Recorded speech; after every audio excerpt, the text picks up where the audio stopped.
I heard all the talk of everybody asking, is Jay ever going to actually drop this video? And for a long time, I didn't think I was going to. But I decided, now's the time. And so what I'm going to be doing today is I'm going to be talking about Walter Fisher's narrative paradigm theory. And I'm going to be looking at that through the Martin Luther King I Have a Dream speech. And I think I'm going to do that break it down in kind of three different ways. We can break it down by the narrative coherence of his speech, the fidelity aspects of it, and how he informs the listeners and people talking. And also, if you see me looking up, I wrote it on a board in front of me. So that's kind of what I'm doing right now. Just kind of how to start. What was Martin Luther King Jr.'s kind of his goal going into this speech? And I think the thing that we can really look at, a lot of people see this just as a speech, a political rally of some kind, but he's really just telling a story, his story and his experience, as a African American in the '60s in America, and just kind of what that was like for him. And I think at the very beginning of his speech, we can clearly see that he never once says that he has a plan or he has a solution to these problems happening in America, but he says, I have a dream and I have a vision of what I believe the country could look like one day. And I think taking that into account, that really helps us to realize that this is more than just a speech, it's more than just a political rally of some kind. It's really him getting up here and telling a story about his life and his experience through this, and I want to look at that in a few different ways. So through narrative coherence, how does King do this throughout his speech? He actually uses a lot of grounding techniques, and really what that is it's just a way and a few different things, phrases, words that he can say that really helps relate his experience to his listeners. There's a lot of different times where he'll drop specific places, just states, towns that he's been to where he's experienced the things happening during his time as a civil rights activist. But another thing is he uses a lot of language and terms that the audience can relate to, and they can find in their own stories in their own lives and say, oh, he's been through a lot of the same things that I have.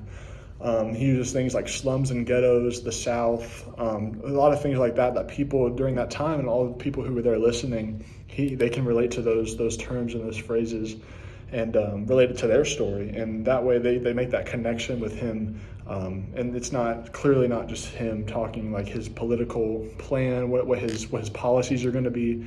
He really just wants the best for every American there listening, and he wants to, have a better future for all of them. And then he gains a lot of trust with his audience when he does a lot of those things and relating to them. And King believed in the vision that not just African Americans or people who are discriminated against, but all Americans have a bright future. But it's going to take some work. It's going to take some inner reflection of how we treat people in the different ways that society has allowed us to just act back then. And he didn't, it wasn't his focus to come here and, give a speech about how he's going to fix it, but to share the thoughts that he has had and how it relates to his story and how that relates to others. And I think that's why his speech was just so powerful. It just struck a chord with so many people that were going through a lot of the same thing that he was. This just created a lot of support after his speech and in his movement, in the civil rights movement. And he believed that, what he was saying was really a statements and things about what America could be and how we could be as a society, and he kind of tells his stories through that. And the last thing that he does is he really does a fantastic job of using the narrative coherence and the language and terms, but also he uses quotes and stories from a lot of other people. There's a lot of different times where he'll quote Bible verses. He pulls them in Jeremiah and talks about a lot of the things that were going on there and how he relates that to what was happening in America during that day. And, America was a much more Christian, religious nation kind of back then, more than it is now. And I think a lot more people maybe related to that who were followers of King during that time. But he also uses a lot of patriotic language, a lot of pro-American language that people listening could relate to and get behind. And we see that when he says life, liberty, and the pursuit of happiness, of course, pulling that from the Constitution And he says 5 years ago, kind of, a throwback to when Abraham Lincoln said 7 years ago.